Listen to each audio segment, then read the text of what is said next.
苏联提普国普根本国克国不呢，我说拉塞普普小普萨瓦迪卡萨马马里国，那都和人呢，他可说了，这个他们普可把怕的我发呢呢，多年把他可说了，提了国不，那个个把怕他的提卡了呢，他提包了，那他那样呢，米不了多年我那里不是的别，把退了国里不了得给lui，没骗好我的我啦。不过在提不过普的根了，都我普拍的没骗好我呢喏，他把怕了我跑过呢喏，黑尾他就我为啦，在了得给lui，把我把他拍的，好过我为呢喏，尾他就了他把多了米不的的我啦，没了提不过普的根了，他皮哦嘛我了喏，把啥过来的都别包也的那个呢，个点么他的臭了喏。khi với ta chùa với đào tới kilo qua một bát đá phải nè lấy đào với ta chú tập bát đồ là có mi bù đấy nó đi đó mẹ pha phô mẹ pha phá đồ mẹ mồm luôn mẹ này mẹ là chỉ phụ có phụ được cầm lửa ta khứ ở phía mau à lo bữa đây là mẹ là chỉ phụ có phụ được cầm lửa ta phía mau à lo đó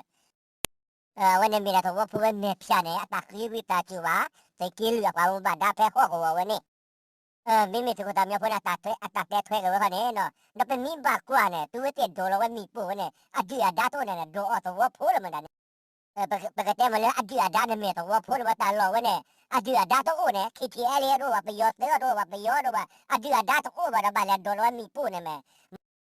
ว่าด่าคอมยอดดีแล้วเนาะยิ่งชั่วโมงเลยอดีตดาเนี่ยไม่ตัวว่าพูดยาดีตาชั่วโมงอดีตดาจะไม่ไปยอดวะเนาะจะไม่ไปยอดตัววะไม่ตัวว่าพูดนะฮะคือไปแล้วมีปุยเนี่ยดึงดาดูดึงดาดูโน่นเลยว่าอุดาดูตัวพูดเลย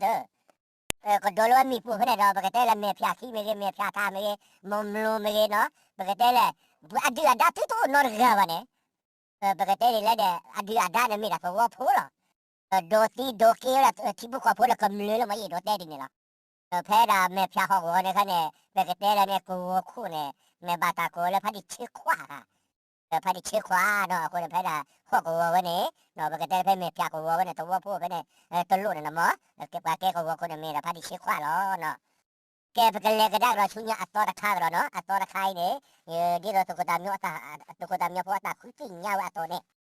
พวกเราดูซีวดาพวกเรามาซีวดาพอดีไตคุยเนี่ยเนาะไม่ได้พวกเนี่ยข้อพูมูมีละตรามุพ่อบู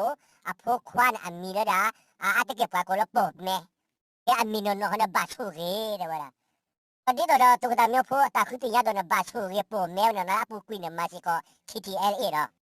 แกว่าตุ๊กคุยเปล่าเนาะดอลเล็กแค่ว่าหาเดี๋ยวว่าเกมมาตีมาตะโกกันได้เตอรี่เด็กชิคิดอเอาว่าเกมมาตีมาโกเตอรี่ชิคิวิอาล็อกที่เนี่ยเนาะชื่อเพลชื่อตัวไว้เนี่ยเอาว่าได้แฮปพ่อว่าได้ปูเดี๋ยวพัดไปคุยวันเนี่ย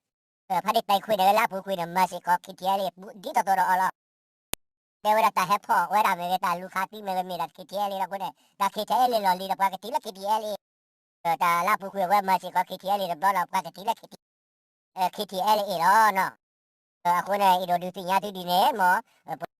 เวลามาสิว่าพัดไปคุยเนี่ยเนาะมีแล้วรับโบแม่อันเนาะมีเนาะเนี่ยบาช่วยตรามือพ่อบุพ่อคว้าเดี๋ยวเวลาเมตาดูสิญาติละคิดดีเนาะ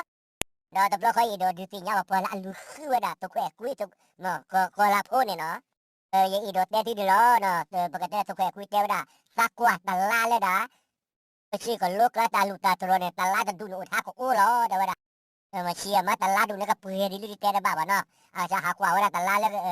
ใครเขาพอละกล้าแล้วปลาตัวทุกล้าเนี่ยตลาดได้ผ่านอุทาก็อู้แล้วเดี๋ยวว่าคนเนี่ยมาเชียร์มาก็เปลือยได้ที่ยาวก็เปลือยเคยเนาะ